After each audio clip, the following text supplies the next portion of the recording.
Welcome everyone to today's Economy, Culture and Skills Committee meeting. I'd like to welcome a very special guest this morning, Kwasi Ejekum-Koranchi, who's a member of the Shadow Cabinet of the London Youth Assembly. Thank you all for joining us as we discuss employment in London after prison.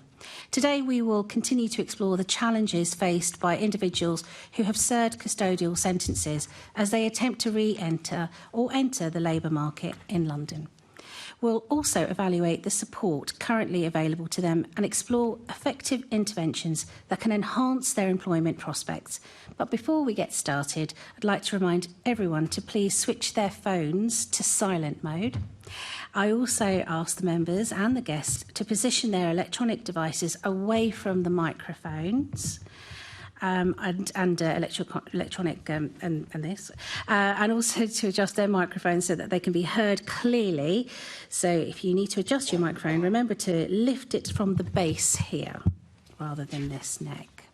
The members of the public are encouraged to follow the London Assembly at X using the hashtag #AssemblyEconomy.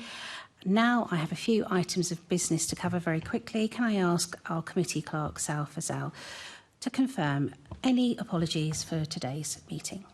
Thank you, Chair. Apologies have been received from the Deputy Chair, Assembly Member Clark, and from Assembly Member Polanski, for whom Assembly Member Russell is attending as a substitute.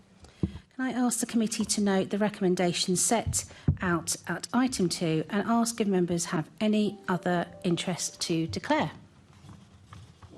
No? Okay. Can I ask the committee to confirm the minutes of the meeting held on the 25th of June and 16th of July 2025 to be signed by me as correct records? Yep. Thank you. Can I ask the committee to note the completed and ongoing actions arising from previous meetings and the additional correspondence received? Yep. Yeah, thank you very much, Neil. Can I ask the committee to note the responses received from the Mayor of London to the committee's outputs as set out in the agenda report? Thank you very much.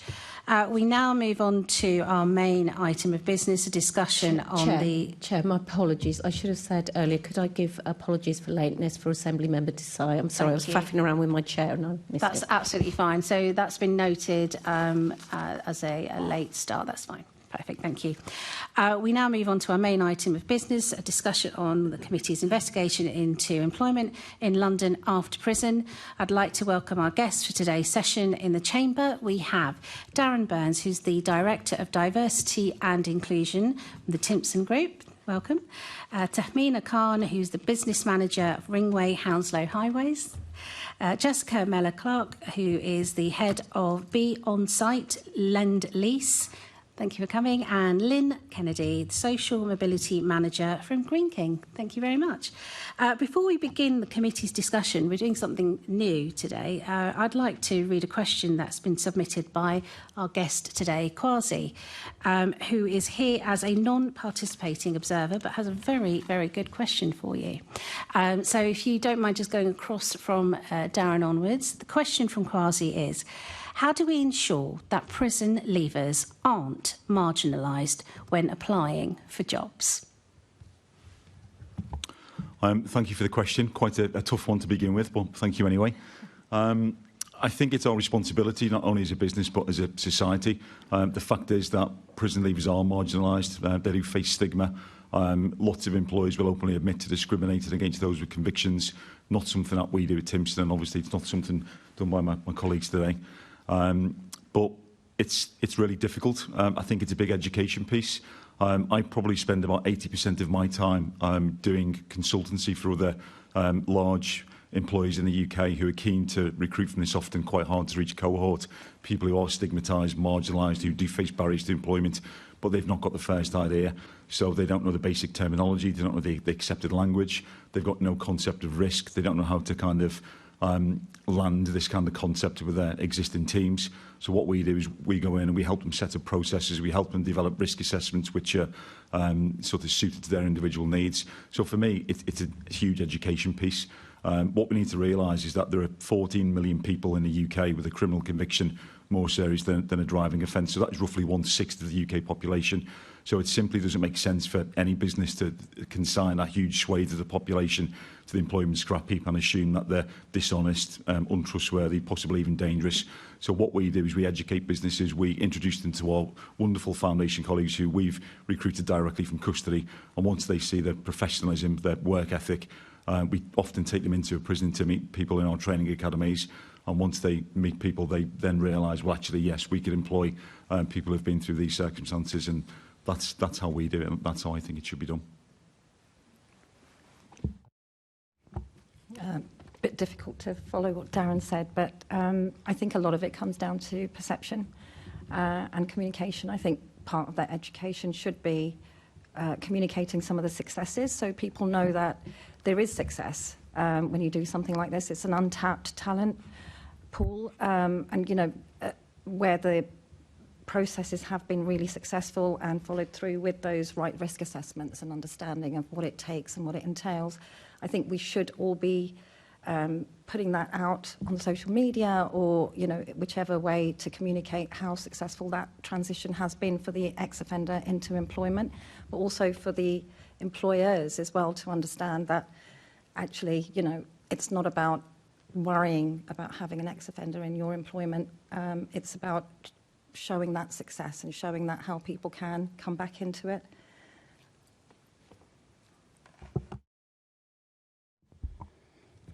Brilliant question. We do things slightly differently. We set up Be On Site 15 years ago at Lendlease to directly employ people. We don't specifically seek people who've left prison. We are there to support anybody that needs a helping hand getting into construction, getting into the built environment, but more crucially, staying there. Construction is really fragmented. There are huge supply chains who are really dependent on labour agencies. If you're working via a labour agency, generally you have to become self-employed. That becomes a barrier. So we set up Be On Site to directly employ people in the first place, taking away some of those barriers. So I think, to answer your question, as an employer, trying to remove the barriers that the person who's left prison is going to face, because they are going to face a lot of barriers, is the biggest single thing that we can do. And we all do it in different ways, really successfully. But it's really important to understand that a lot of people who've left prison may well be entering the workplace for the very first time. So they need to understand they need to understand the workplace, and the workplace needs to understand them. But all of this needs to be done without putting a great big beacon on their heads. So it needs to be done subtly. And I think something that we will all be saying throughout today's session is the critical need for support for individuals once they leave prison. There's a huge amount of support in prison these days. It's brilliant. It's great to have seen that change over the last 15 years. But that drops off a cliff once you leave. So we need to see that continuity of support, and there are some fantastic organisations out there who can provide that. But as always, it's a funding issue.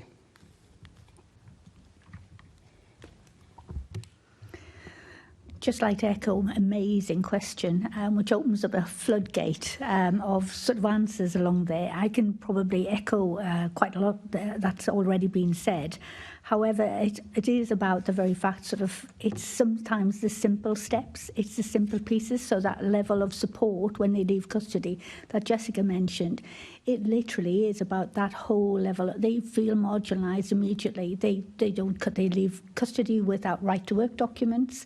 They leave custody. We have digital deprivation, and every role these days is absolutely applied for via online or via some technical device. So there's lots of pitfalls just to start that journey before they even get into that employment. And then there's that whole sustainability piece of being able to do that wraparound support about helping them keep in work. So it's easy to get a job, but it's a lot harder to keep the job when you've got lots of other things going on in the background that really creates chaos around you, and trying to survive that chaos becomes incredibly difficult. So I think sort of to answer your question, sort of it would be about there's a level of support that needs to be put in place post-release to help them stop feeling marginalised, and actually that whole education piece to the wider public about prison leavers and their value and worth, because often prison leavers themselves don't have any self-value or any feeling of self-worth. So it's about how do we, as a general public, how do we educate the general public for that, as well as support the individuals to achieve the potential that they've all got. So the hidden talent in custody is phenomenal, and the volume of talent that could be harnessed both across all industries is phenomenal. And it's just about looking at all the small steps that need to be put in place. Thank you so much. Now, after that very, very good question from Kwasi, you're left with us now with our questions. I'll be starting off with this question on how, if you can outline your main reasons why your organisation started to recruit prison leavers. I'll start with you, Lynn, because I think Greene King is actually, I was quite surprised that, this is something that you're doing, considering it's a hospitality sector. So can you tell us a little bit about the reasons why you recruited prison leavers, and then we'll go along the panel. Well, I think hospitality has had quite a big sort of difficult journey over the last few years, and it was prior to COVID. It was Brexit. We were staring Brexit in the face and looking at the volume of foreign nationals that we have working for us, and worrying and being quite anxious about the fact that we were losing quite a large, big portion, or potentially losing a large, big portion of our talent pool. So initially, that was our thought process. And we were looking at different talent pools that we could dip into, where we could resource, where we could actually support. And we were invited along to a prison event, and we were blown away. We were blown away about the volume of talent. And every prison in this country has kitchens. They often have officers' mess, where they have coffee shops where they're serving the general public for visitors. So the whole hospitality piece that's already been taking place in quite a lot of the prisons was already there. They're following volume food production, they're doing food safety, they're doing all of the things that would necessarily transferable skills that we could harness within our operations, and equally that hospitality element to it. So that was our original starting point, was looking at that from that. Then obviously clearly we bumped into the pandemic along the way, and clearly post-pandemic, hospitality trying to do the recruitment in the new world post-pandemic suddenly charged up quite a few challenges for our way. So for us, we saw a talent pool that absolutely met what we were looking for from a business point of view. But actually, along the way, we also met some amazing people, and the career pathways that they've taken and the career pathways that they've followed by coming into our business. So they're not just coming in, they may start off as entry-level roles, but they're moving on. They're using the career pathway and developing their own. We've got a lady who started off as a housekeeper in one of our small hotels. She's now general manager of a multi-million-pound business for us. So the talent is there, just given the opportunity and given the chance. And we've got a workforce, of people coming in, and our general managers and our population within the business are welcoming. They see these individuals as people that absolutely can bring a wealth of talent to their business.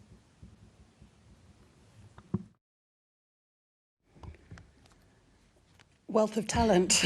Lynn said it all, really. Too many people, when they look at somebody who has left prison, see the conviction. The conviction is the tip of the iceberg. That's the visible thing. What you've got to do is look below.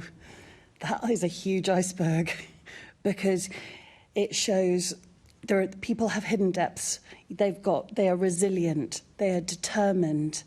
People want a chance, and if you give people a chance, 9 times out of 10, 99 times out of 100, they're going to repay you. We started this back in the 90s. I know we've been going as a dedicated not-for-profit for less time than that, but we Lend-Lease started employing people from the Kent prison system when the Kent prison system came to us when we were building Blue Water in the 90s and said, hey, we've got a load of people in here with some great construction experience. Could you help? Could you use them? And we're like, yeah, well, why not? Let's give it a shot. And from there, it's just built and built until we created a dedicated not-for-profit to further this ambition. Since we've been going, we've directly employed 1,400 people, over 600 of whom have come out of custody. The numbers speak for themselves. Of those people, of those 600 people, 4.5% were recalled to prison. Not one of those people reoffended whilst they were in our employ. 4.5 were recalled for breaking terms of licence, but not one whilst they were employed by us. And it's just testament to what can be achieved when you have that wraparound support. Now, we're the employer, but the people that we employ are hosted out to a whole load of different companies within the supply chain, but also within the Lendlease business itself. So this is not just about entry-level roles. This is about professional roles as well. And it gives me so much pleasure when I see people actually sometimes who start in the trades and then move into really responsible roles leading multi-million pound projects. So we do it because it makes business sense. We get great people who help us to create and deliver great projects. There's so much experience here on the table. This is very new to me, although Ringway have a very extensive social value pillar. It's one of our pillars. It's the first time I've done it, but we've had ex-offenders in our employ before. And we've got my colleague here, Head of Social Value, who's running the pathway to employment. And through her experience, we've got involved, my division specifically. I have to admit, I was very unaware of the amount of talent that there is available in the prisons because I'd never been involved in it before. But we've recently just hired somebody and we visited HM Bronzefield Prison a few weeks ago now, actually. And I, like Lynn's just said, I was blown away by the talent, by the training, the facilities, the eagerness, and, you know, just the understanding of a conviction. It doesn't necessarily mean it's something really awful or, you know, the person is defined by that conviction. We interviewed about 10 females from that prison, and I literally wanted to take every single one of them home. We got through quite a few interview processes with them, and they'd done T1, T2 training, traffic management. Construction is, as we know, you know, we go through a lot of employees because of various things and everything. But going through this process, I've understood now how it's so imperative to be able to work with prisons across all, you know, areas. I work in construction, so for me, the fact that it was a woman, which is lovely as well, but they had been given all of that training in prison, so we were really excited. We've literally she just started yesterday, so I'm really looking forward to how this moves for us, because it is the first time we've done it. But I'm really excited about the fact that I'm involved because it's changed my perception. That education, that awareness piece, I hadn't realised how important it is to be part of this, and to help the ex-offenders back into employment. So that's it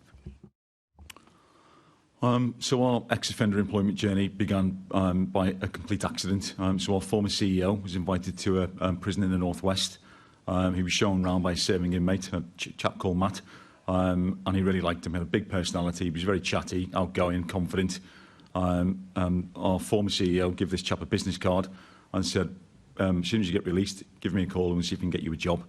4 months later, we received the call. We give this guy a job, and the whole thing kind of snowballed from there. He did a really good job for us.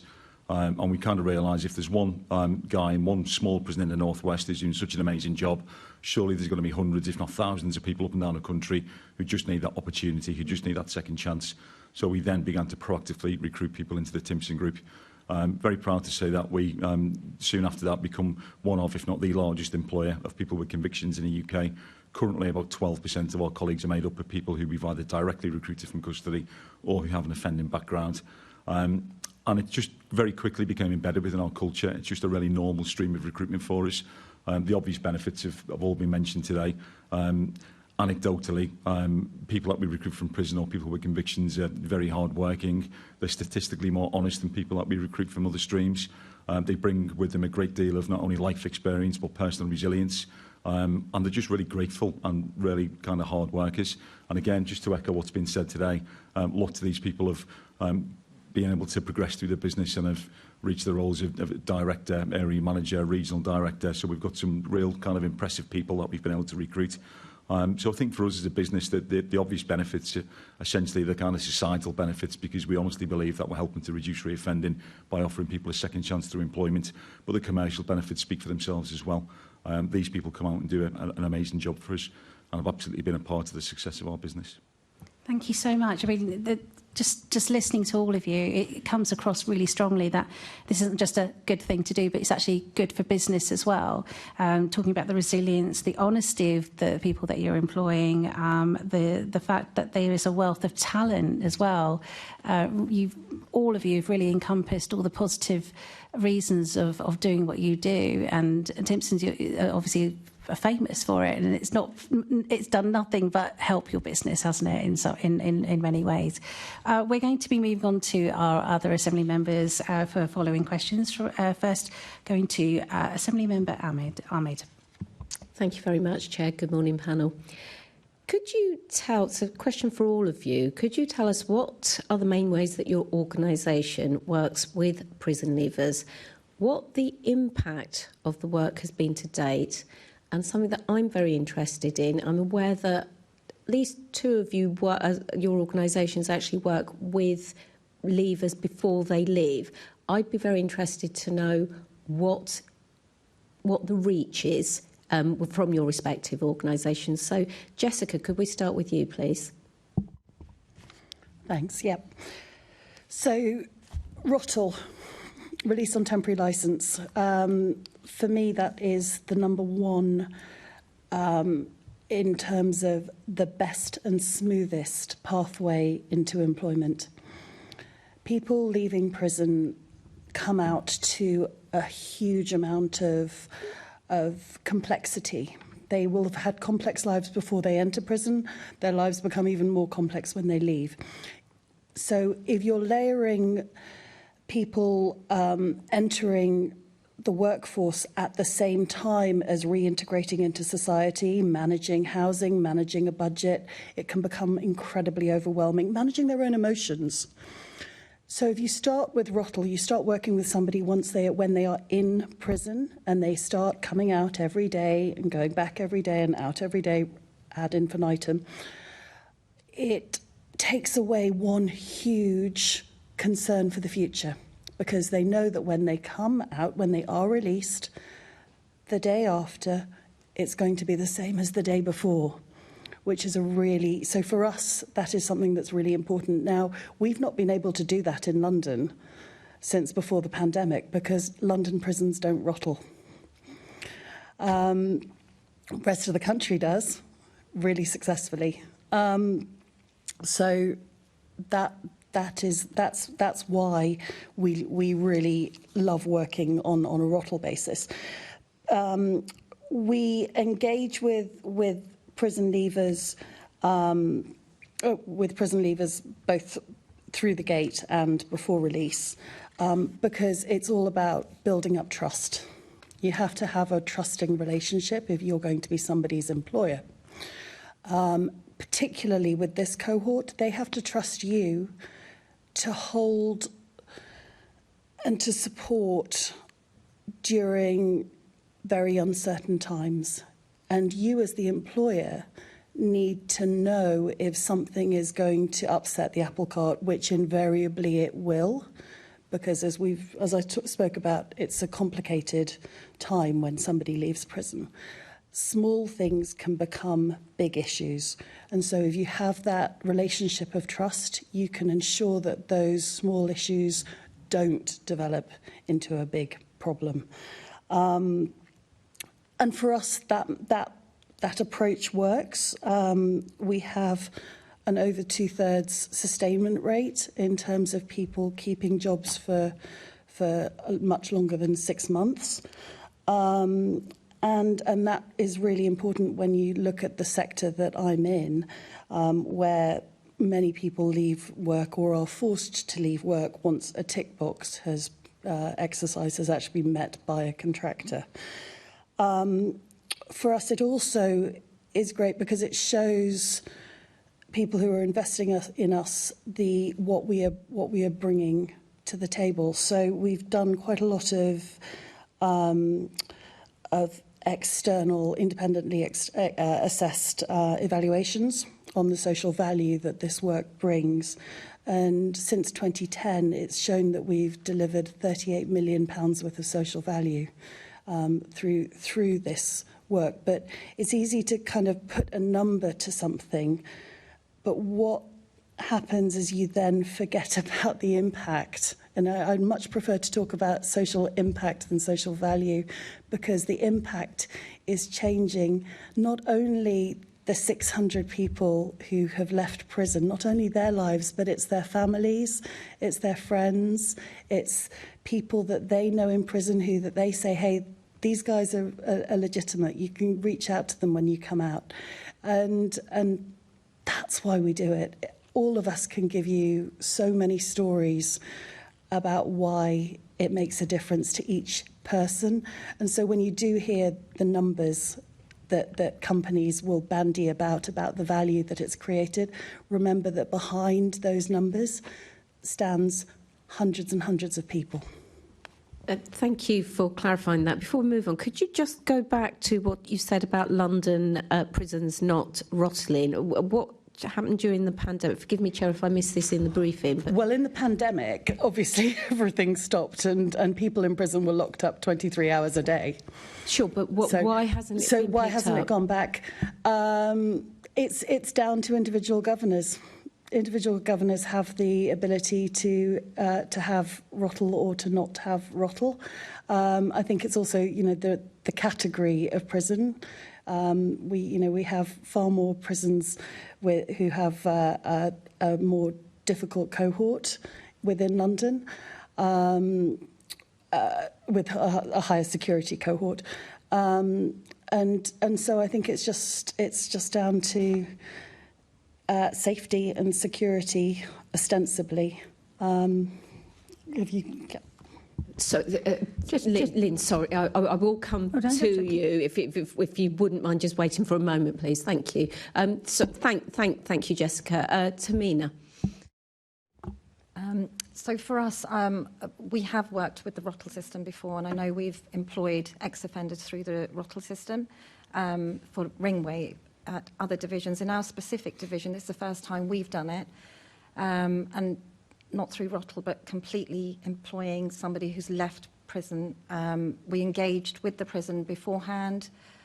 We met with the candidates before, got to know them, understood the kind of support that they've received from the prison as well to help them back into employment. And then following that, we've, because it was successful with the candidates that we interviewed, and we offered 3 people who were going to be leaving the prison service a job at our division. What we've done now is engaged with the prison for further support for the ex-offenders who might be coming out. So we're going to be working with some recruitment agencies to give them advice on interviews, what kind of questions they'd get, what kind of employment offers they could be subject to. So our company, our division, will be attending one of those days as well, just to continue that support and to understand and extend our relationship with the prison as well, because this is the first time we've done it, and because we feel like there is so much that we do want to get involved in and offer support to the offenders that will be coming out at some point. It's something that we've just started doing. So we're going back later on this month to hold one of those days where we're going to go through recruitment offers, jobs, what kind of roles they'd have, what kind of training they might be getting from the prison that would help them back into employment, and to do mock interviews. Thank you. Darren. So we've got 4 main streams of recruitment when it comes to prison leavers or people with convictions. The first one is temporary licence. So we've got lots of people who work out for us on Rottle. We do have people on Rottle from HMP Downview, which is in Sutton near Croydon. And we also have people on Rottle from some of the prisons in Kent. So we've got HMP Stamford Hill, East Sutton Park, and we've got HMP Ford as well on the south coast. They all send people out on Rottle to our stores in central London, but it can be cost prohibitive, so we've not got huge numbers. Our second recruitment stream is that we have a number of training academies within prisons. So our nearest one here would be HMP Downview, where we've got a huge photo academy, branded as Max Spielman. So there we teach all the women vocational skills. When they get released from prison, we arrange to meet them at the gate. We give them a travel pass, we give them a uniform, and most importantly, we give them a job. The best thing about our training academies is that people leave prison fully skilled, so they can effectively step into the job from day one. Just to go back to Rottle, I completely agree with what's already been said with Rottle. It's probably the most effective way to safely reintegrate somebody into society following a long prison sentence, and it's very much seen as a rehearsal for release. So anybody who goes out on Rottle, who is essentially up to speed with the pace of life, the sights, the sound, the noises, they've got a much higher chance of staying out of prison when they eventually get released. And also as well, they get the opportunity to earn some money, which they can save, which will be a huge head start for them. But for us as a business, we get to know what makes them tick. We get to know if there's going to be any additional support needs. So anything that we can do commercially to protect our investment, but from a human perspective, just if they need any support or help when they get released. Our third recruitment stream is that we will attend prisons to interview people for positions post-release. So these might be Category B prisons who can't offer Rottle, or it might be a prison where we've not got an academy. And again, we go in, we interview people, we do a dynamic risk assessment at the point of interview, then we arrange to meet them when they get released, and again, give them that travel pass, uniform and a job. And our fourth recruitment stream is kind of 2 really. We work with lots of referral partners, so we've got lots of trusted third sector organisations that we work with. They will contact us and say, listen, we've got this great person, will you arrange to meet them for an interview for a job? And we say, of course.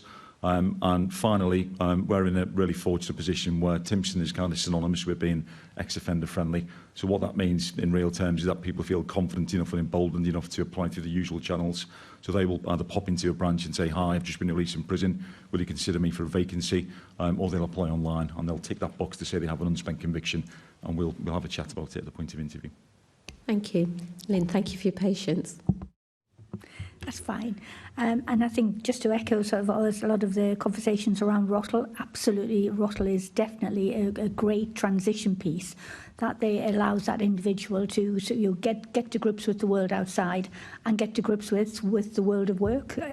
Sometimes never ever worked before, but then obviously experiencing the world of work and actually feeling quite positive about it. So it creates a positive feel about their self-value and self-worth when they leave custody. So there's definitely all of that in there. But just to the point about the London, so I think the London prisons, quite a lot of them have become post-pandemic quite a high remand population. So remand population will never be able to do Rottle. So, and I think it's about looking at where does those numbers and where's the shift go. So a lot of the population that were potentially eligible for Rottle have been shipped out to sort of prisons further afield, such as Downview, East Sutton Park, sort of up to HMP Onley, so all of those various other places and they feed back into London, but they will work out on Rottle in the local prisons further afield, if that makes sense. And I think just to echo sort of, Darren's version of how we recruit, so we have academies that we have. We've got academies. We've paused the one in Thameside for the very reason it's remand. When we originally introduced the academy in HMP Thameside, it was probably about sort of 50-50, so remand versus obviously long custodial. But with a remand population, to try and do a training academy when they're potentially going to be there but all shipped out or go to court, trying to get a training program in place for the remand prisoners, so a sustained training program is quite difficult for us to be able to do that. So we've actually paused it for the moment until things get settled sort of within Thameside, where from a remand point of view. But we also have rugby, HMP Rugby, we have a successful, amazing, successful academy in HMP Rugby.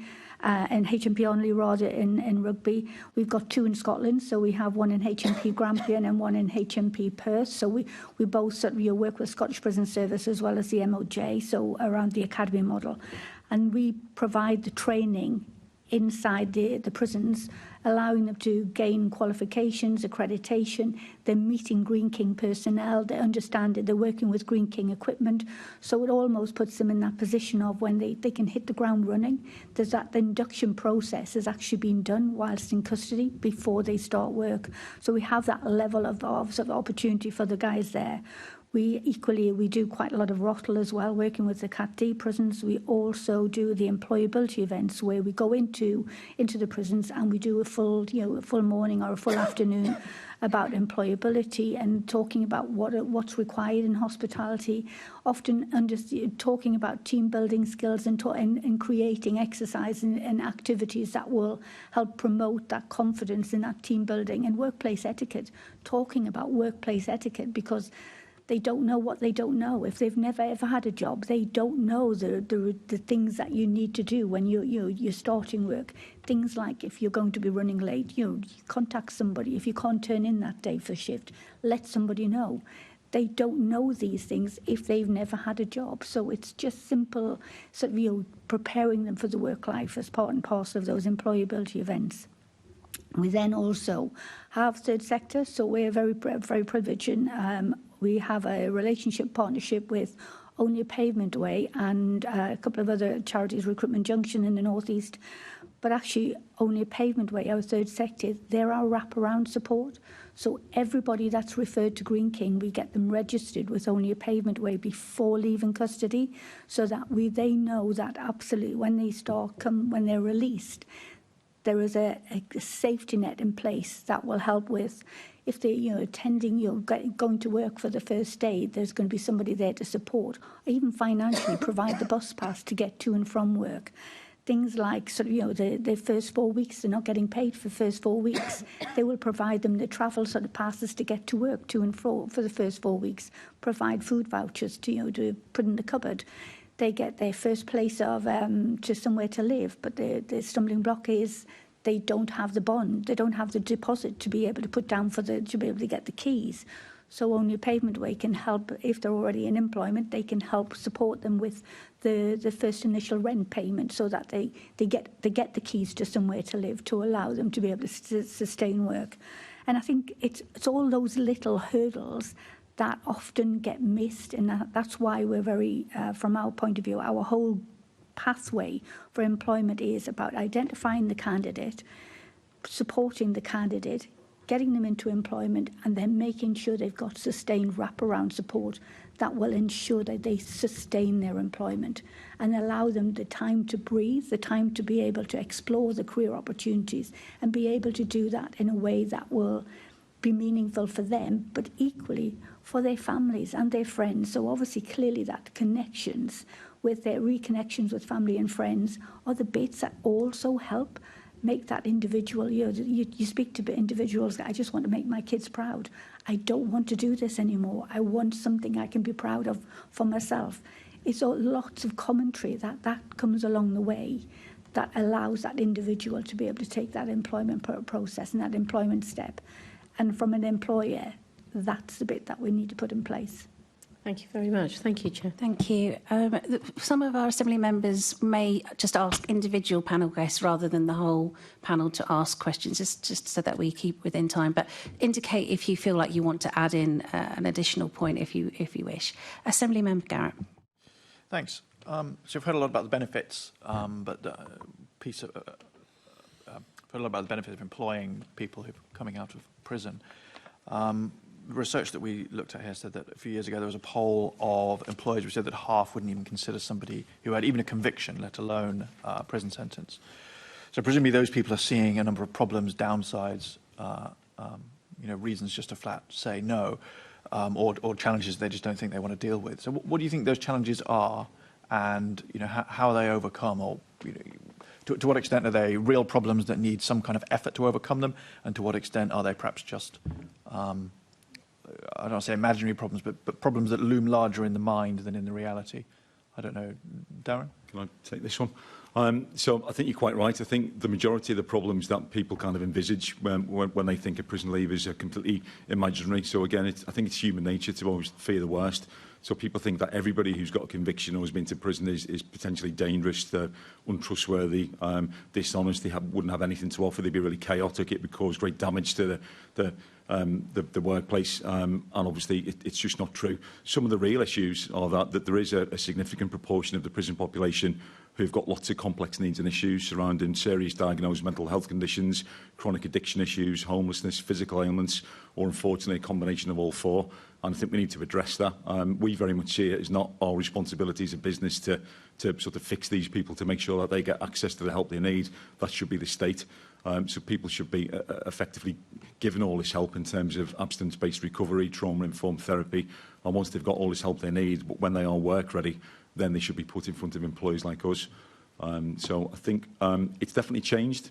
So I've been working for Timson now for about 14 years. And it's always been quite a difficult part of my job to convince other employers of the benefits of hiring ex-offenders. But that all changed with the perfect storm of the pandemic and Brexit. Obviously, the labour market was really buoyant, and all of a sudden, people needed people. So they come to us in the guise of, oh, yes, we've realised the error of our ways. We realise now it's a really good thing to do for society, and it ticks that all-important CSR box. But in reality, they just needed people. So we helped them, which is still good because it still normalises people with convictions in the workplace. So arguably, they were doing it for the wrong reasons, but it still worked out being a really good thing to do. Well, I'd rather people do the right thing for the wrong reason than vice versa. I don't know if anybody else had anything to add on that, kind of what are the real challenges. Yeah, Tamina.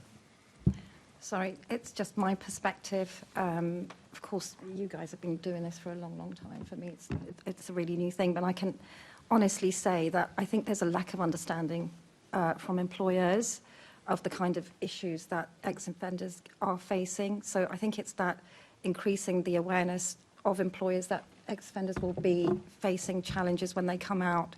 We can't expect people to turn up at 9 o'clock and clock until 5 o'clock. They've got restrictions. They might have to be back, at a certain time.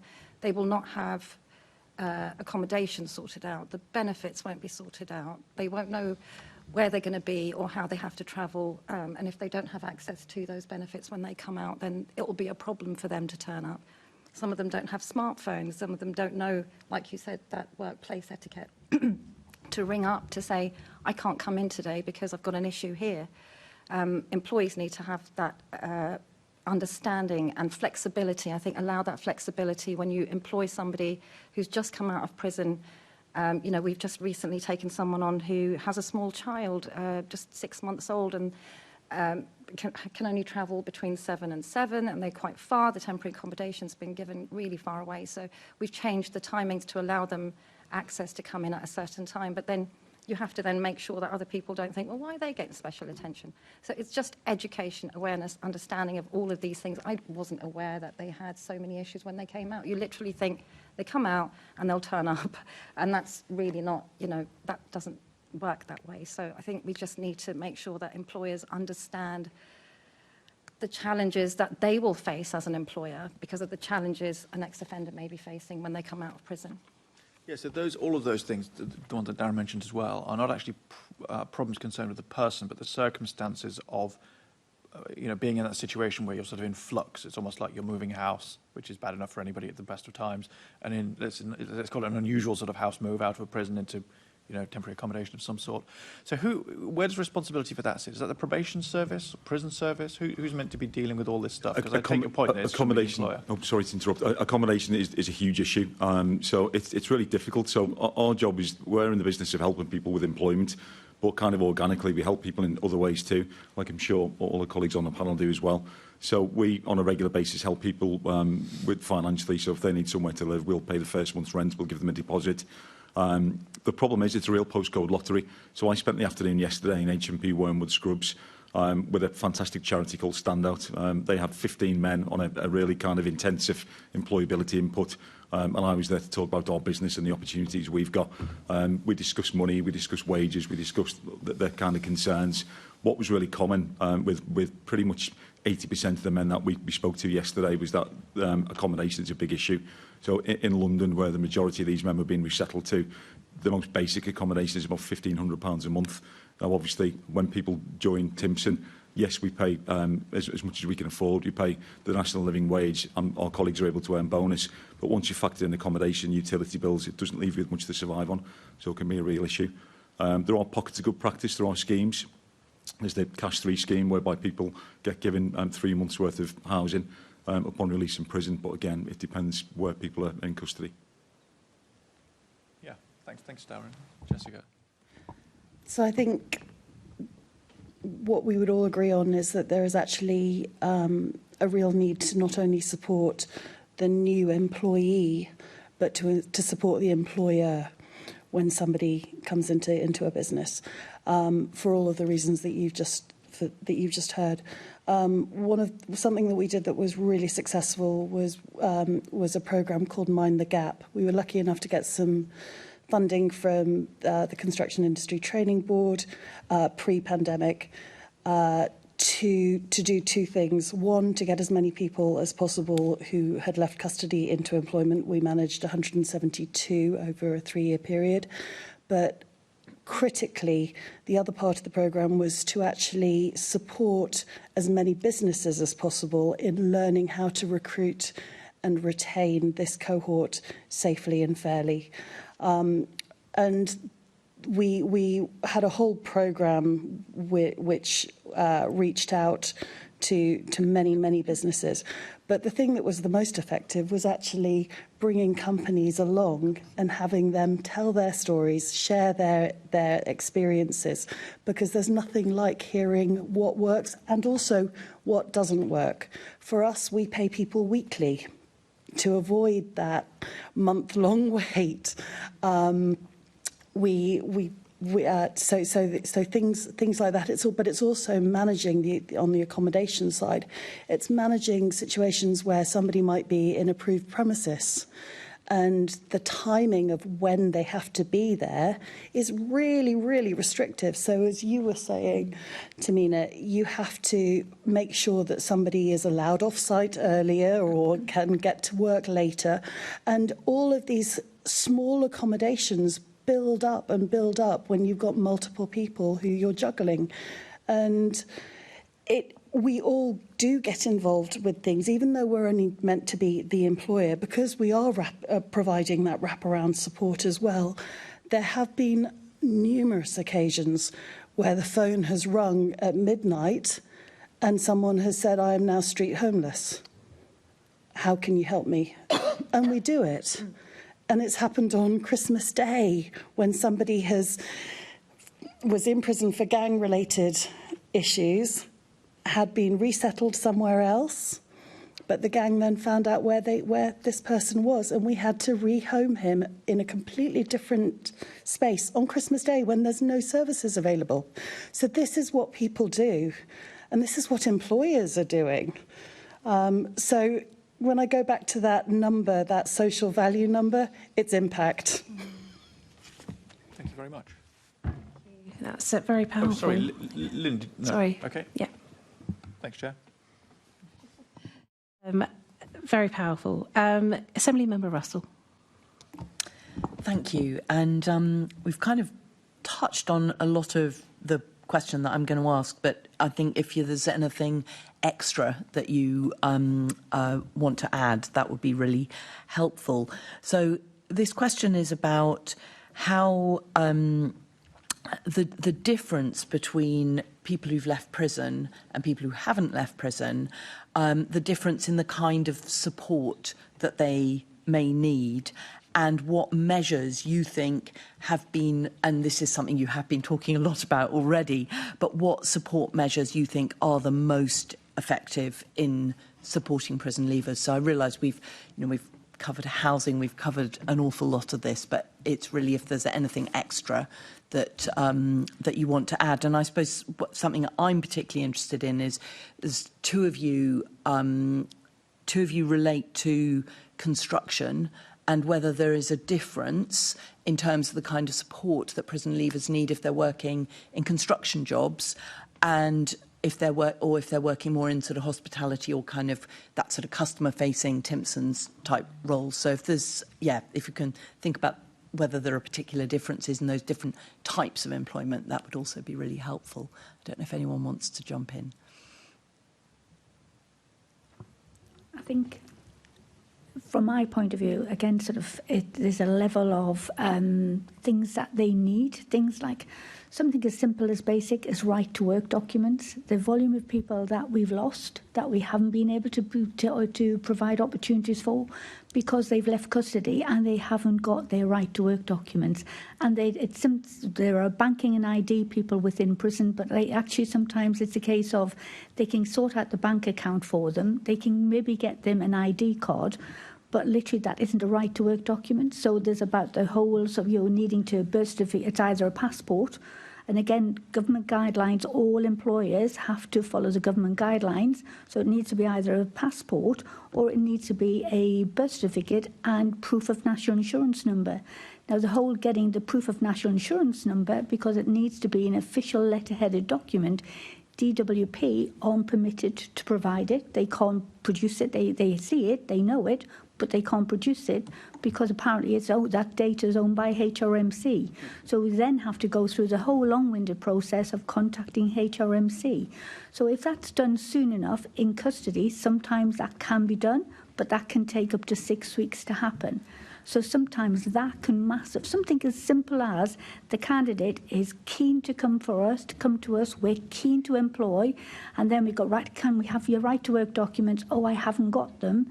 And then when they've left custody, nobody's there to help, nobody's there to support them. So literally they go on this whirlwind of which door do I knock on to get that support.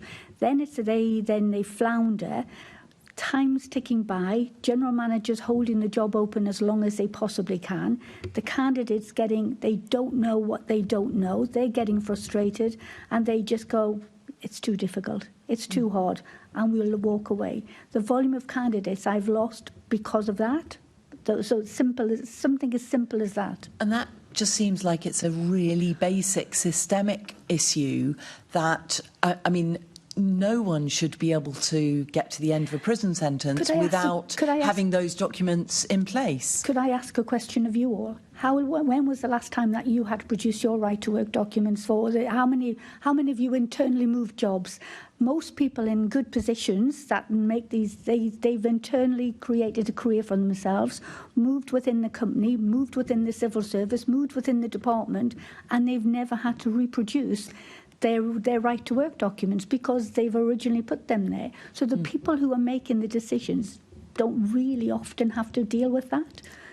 Yeah. And then it's the individuals, these new people coming along that literally have never had a job before and going, what's this right-to-work document? What have I got to have that for? And they don't know the importance of that. It's simple about that, a whole education piece. They should be leaving custody. And again, this is probably a little bit of a bandwagon I get on probably quite often. They should leave. It should be their leaving present. They leave custody. There you go. There's your birth certificate. There's your letter-headed document, your national insurance number on. They need to know and understand the importance of that. But why aren't they leaving custody with that in their documents? It should be the moment someone finds themselves in prison, actually, that process should start so that it just sits with them.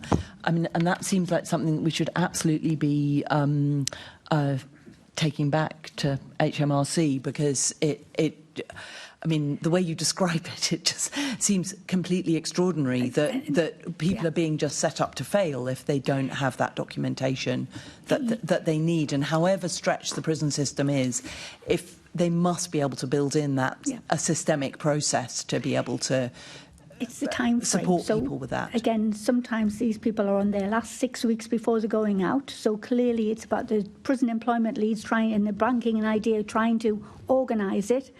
And then the accommodation hasn't been sorted. So they've contacted HRMC. They're going to post it out. but at that point there's no address for the HRMC to post it out because they don't know where they're going to be living. So it's like a whirlwind of stuff that goes on. So, in fact, however long someone's sentence is, the moment they find themselves in prison, the prison system Absolutely. should be making sure they've got those documents, because while they're in prison, they do have an address, and those documents could be At induction, can be at sent. induction of a prisoner, a member of the public being put into custody at induction as part of the induction process. You're right, employment should be spoken about at the very beginning of the induction.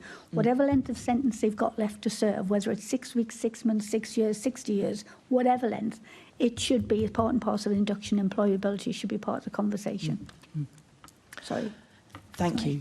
Does anyone want to add a different element of support, and particularly how prison leavers differ from employees who've not come from the prison route?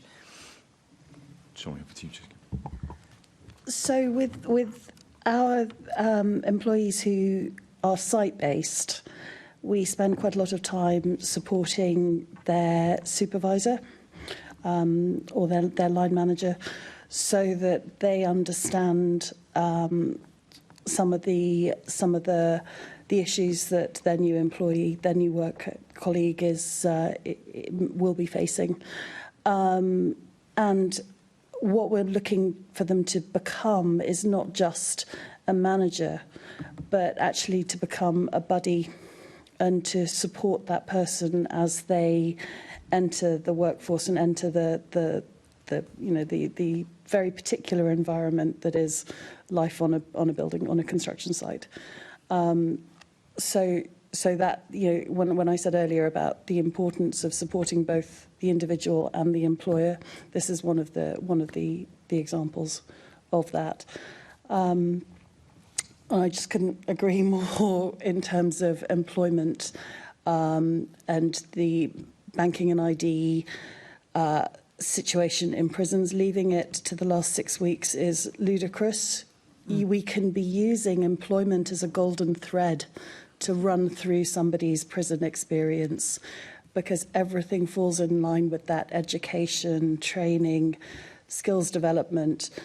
If we don't have those conversations right at the start, we're left in a huge rush in those last 6 weeks, and it all gets lost if people are released early. It doesn't happen, and so people are coming out without any of the support, without any of the documentation. So we need to be bringing that process right to the front. And also, if people are experiencing homelessness, then that's another way of losing your documentation. And critically, yes. Yeah. Thank you. Tamina, did you want to add anything, or are you going to pass on this one? No, I was going to pass, actually, because I think they have a lot more experience in this than I do. But I don't think it matters which industry. I think it's just getting them in with the right support that they need, so that employers can start to deal with their inductions, with the training, transitioning them into employment, getting them to know their colleagues who they'll be working with, and offering the colleagues who they're going to be working with that understanding and time to adjust as well. So I don't think the industry particularly matters. Thank you. Darren, did you... Just a quick point, excuse me. So I think it's widely kind of accepted that in order for people to desist from committing crime, people need 3 things, which is somewhere safe to live, support network, family, friends, people to care for them, to look out for them, to love them, and then employment. So once people have those 3 things, they're much less likely, or up to 50% more unlikely to reoffend. So there's clear evidence that employment is a key factor. But I think it's also worth noting as well that some prison leavers don't need this support. Obviously, it's more important that we focus on the ones that do, but there will be a small proportion of people who can just leave prison and pretty much pick up where they've left off. And these are often people with strong family networks. They've got a really good work ethic. They've worked all the time, they've worked their whole lives, and they're able to just pretty much, to a degree, pick up where they've left off. But again, these are the people who don't need that much help. It's the other people that we should be focusing on. But just to reinforce what you said before, Tamima, essentially, the prison experience for most is incredibly dehumanised and traumatic. And people need to realise that it's not just a case of when you get released, you can dust yourself off and move off. People will often need time to sort of process what they've been through. They need to recognise that they've lost their job, often their partner, their home, access to the children. They've lost their self-esteem, they've lost their standing in the community, their reputation. And employment is that golden opportunity that allows them to get all that back. And again, will ultimately help them to desist from committing more crime in the future. Yeah. Thank you. Shows exactly how important Assembly Member Georgie, and we won't be asking every panel member a question. Don't worry, I never suffer from that problem, as you know, Chair. So, good morning, everyone. So, before I begin, I'd just say, Lynn, just to remark on one point you made, or actually multiple points, it's almost like the state does not want people to get on about their lives and get back into employment, which in fact costs all of us taxpayers less in the long run, which I think is one of the main arguments that you guys are making. So I'll start with you, Lynn, and before I ask my question, just to say the prisons point has already been exhausted by all four of you. So to what extent does your organisation work with prisons, local authorities or charities to attract and recruit prison leavers? So we advertise our jobs internally within the prisons, and actually sort of as part and parcel, I also chair HMP. I'm an employment advisory board chair at HMP Durham and also chair the North East Council. So both from a Greene King point of view, I also wear the two hats, so wear the Greene King role, but equally also wear employment advisory board role as well. There's two hats, and I think from a point of view of obviously what else do we do? Sorry, could you just repeat the question? It was effectively, how do you work with charities and local authorities? I feel like you've answered the first point. So the charities, any specific charities that you work with? The charities are Recruitment Junction in the North East, and that's probably because I'm from the North East, and obviously clearly as part and parcel of the chairs I do. But we have the national charity Only Pavement Way, and they are purely a hospitality charity, and they have over 100 hospitality employers. So again, based on when we started with working with Greg about 5-6 years ago, when Only Pavement Way just started, there was a handful of hospitality employers. We've worked with Greg and Only Pavement Way and our CEO, Nick McKenzie, is an ambassador for Only Pavement Way. And we actively go out to all, we have connections and networking right across the hospitality industry to work with Only Pavement Way from our point of view. So that's our wraparound charity. But then we also have, Clean Slate, we work with lots of different charities where we actually, they provide the wraparound support. And that's the bit where the government piece and the local authority piece isn't in place.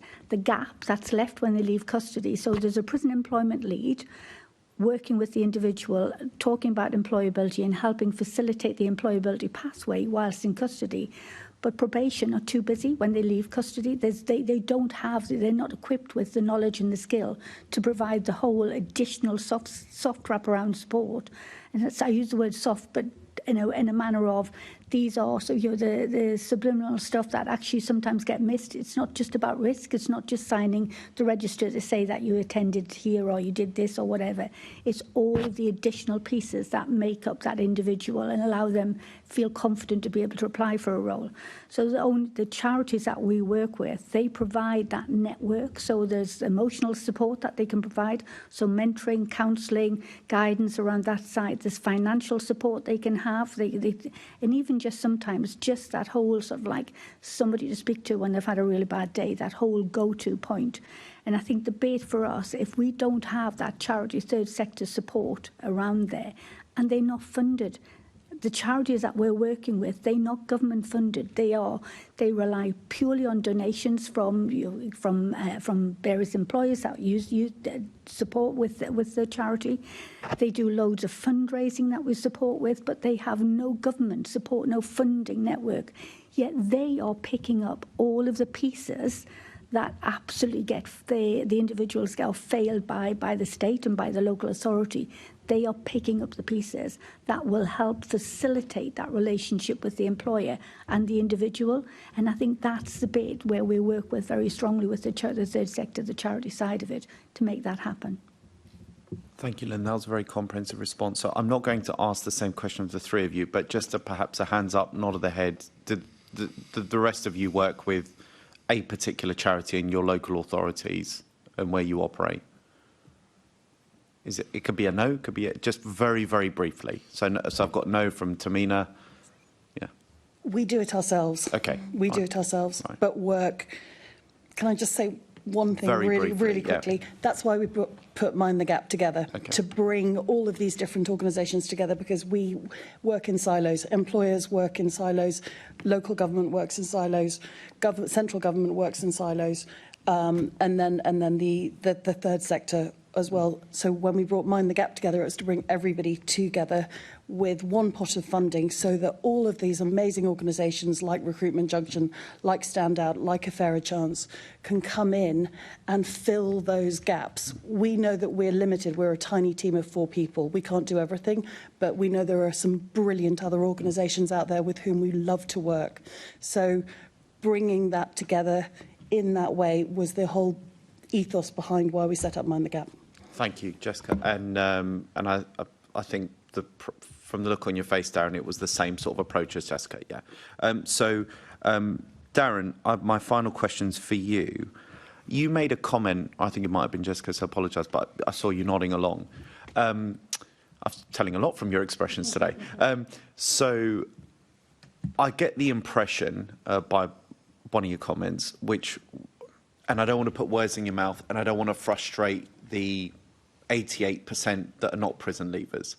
But you almost gave the impression, because people have received this second chance, they're working harder, you know, they're really showing and illustrating that they're grateful for the job. And in terms of just pure metrics, and I don't know if this is something you've looked into, how does a prison leaver perform within Timpson's relative to other workers? But once again, I don't want to frustrate the other 88%, so I appreciate you've got to be careful with your wording. But how would you answer that question? I think it's a really good point, because what we don't want to do is we don't want to put prison leavers or ex-offenders up on some sort of pedestal and assume that they're in some way kind of the colleague, they're much better than other colleagues. In reality, the fact is that they know their options are limited.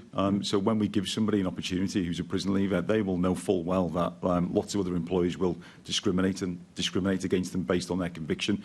And because we've not done that, because we've given that opportunity, we've given that chance, and because we provide an environment whereby they're not labelled as ex-offenders or prison leavers, because it's just not a big deal, because it's so embedded within our culture, they're kind of incredibly thankful.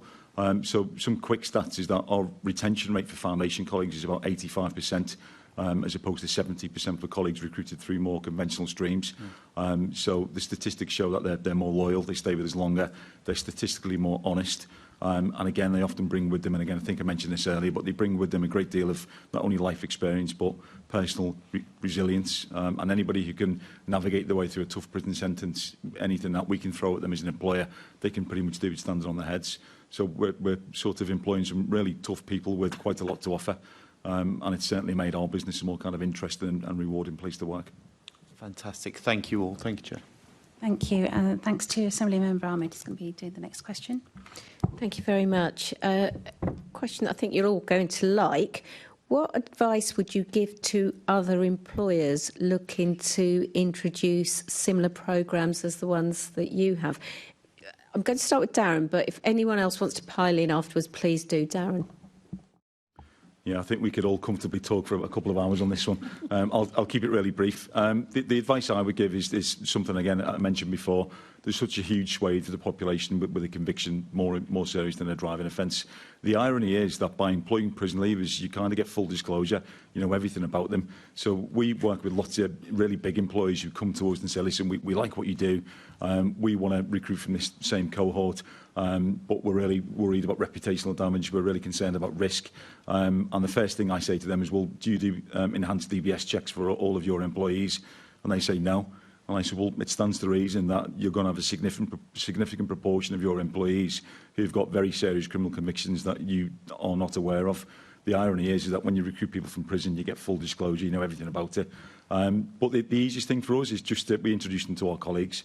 And when people realise that prison leavers have not got two heads, they're not full of tattoos, they're not, so they are able to sort of string a sentence together and do a fantastic job for us.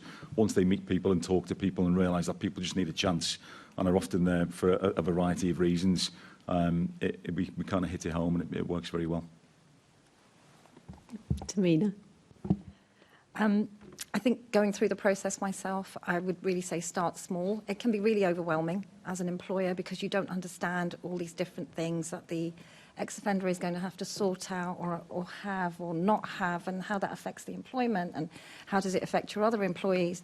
And do your homework, you know, that there are charities available, support available, probation services available to understand how to help ex-offenders come into your workplace, have that understanding of the flexibility that they need, of the different challenges they may be facing, anything that they need to have support for that we could help coordinate and provide for them.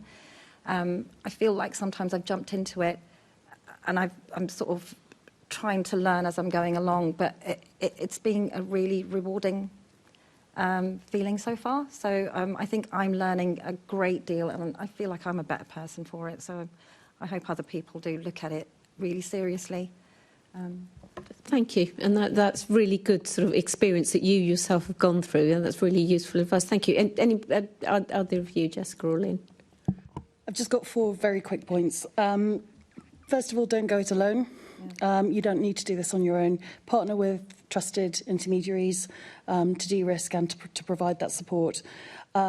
Think about this for the long term. It's a career, not just a placement. You want somebody to thrive in your organisation, so you need to provide that support to make that happen. Prepare the ground before somebody comes in. So think about your induction, think about the mentoring you might want to provide, training for the manager as well. And then going back to my very first point, I think, see the whole iceberg. Look at the resilience, look at the talent that lies below the surface. Don't just look at the conviction. Thank you. I love that phrase, see the whole iceberg. Thank you. Lynn? Echo everything that's been said. Obviously, seek the support, seek the help, and obviously, as Jessica mentioned, but actually go into custody. Go in with another employer who's already working along this route. Go in and meet the individuals yourself. I've yet to do an employability event where I've taken either colleagues from my own company or from various other employers into. I've yet for them to come out of a prison and go, oh, that was rubbish, or that's no good. Everyone, to a man and a woman, absolutely go, wow, that was amazing. What amazing people that we've met there today. I've yet for anybody to say anything negative about that employability visit, that event or that visit, and meeting the individuals concerned. Thank you. All good advice. Thank you, Chair. Thank you. Thank you so much. My final question is to any of you who feels confident enough to answer this question. It's about what the Mayor can do. We've talked a lot about the local government, the gaps that you've been talking about in terms of support, ID, documentation, the fact that you've needed charities to create a filling for these gaps. But what can the Mayor do to support employers in hiring prison leavers? Is there anyone in the panel who feels that they can answer that question? I think probably there's a bit of a challenge, sort of like how many do you employ? So what does the local government do? Where are their KPIs? How many do they recruit? And often we have conversations and often it's about disclosures, it's about risks, which often is used as a bit of a smoke screen. So it's looking at sort of the departments that you have. And if you think about London Borough Council, so right across the volume of people that you recruit into the various councils, local, what percentage, and where is your prison leaver or prison recruitment process kind of thing. And I think that would probably be more of a challenge rather than sort of, it's the ask that you do the same. And obviously, because if you do the same, you'll experience the same issues. If you experience the same issues, you will create the solutions. Thank you. I've got another list. I like lists, that's good. And do understand that the suggestions that you're making will feed into the recommendations that we're doing. So fantastic, thank you. First of all, please try and work with the prison service, with London prisons, to expand access to ROTL. In terms of construction projects, work with London councils to set longer term targets around employment, not just things like 6-month sustained employment. Let's try and reward progression for new employees. This is something that doesn't happen at the moment, and so you create that revolving door. Somebody ticks a box, gets there, a contractor lets them go to get another person in to tick a new box. So that needs to stop. Invest in wraparound support, housing, mental health, family support alongside the push for jobs, because that's what's going to get you your sustained outcomes.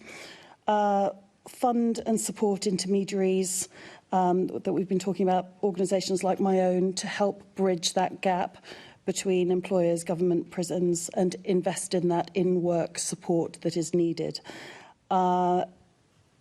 Lose a short-term attitude. Don't just chase innovation. When there is funding out there, it's always for innovation. We don't fund what works. We know what works. Let's just have some more funding for that. Lead by example. Use GLA procurement and projects to set the standard. Let it be the gold standard. And measure success differently. Don't just track things like job numbers. Track confidence. Track improvements in well-being. Track improvements in family stability. And that's the end of my list for now. Yeah, I do like the lead by example. That's a really good point. Is there any additional points that the other guests would like to make? Sorry, if I could just add, I think it would really help if we recognise that women face slightly different challenges because they might have needs for child support and any initiatives that would help them try and accommodate, a job afterwards but offering some kind of support for young children and, childcare. That would be really, really good. Thank you. I think it's pretty much all been said, but just kind of off the top of my head, discounted or free travel for prison leavers within a certain period, providing they've got employment. If that could be possible, I think that would be a big help. Yeah. Thank you. Well, that was incredibly valuable. Thank you so much. You're very welcome to write to us later if there's anything that comes to mind later on that you'd like to fill us in with as well. We've now reached the end of the session. I'd like to thank our guests for attending this meeting and for all their contributions today. The committee has got a few more brief items just to deal with. I'd kindly ask our guests just to remain seated during these proceedings. It won't take long, I think. And thank you so much. Can I ask the committee to note the report and the discussion? Thank you. Can we also delegate authority to me as chair in consultation with party group lead members to agree any output arising from the discussion? Yep. Thank you. Can I ask the committee to note the work programme? Yep. Thank you. The next meeting of the committee will be held on the 14th of October 2025 at 10 o'clock in the chamber at City Hall. I have no urgent business other than some photos apparently with Kwasi at the end. Thank you. That concludes today's meeting. Thank you, everyone.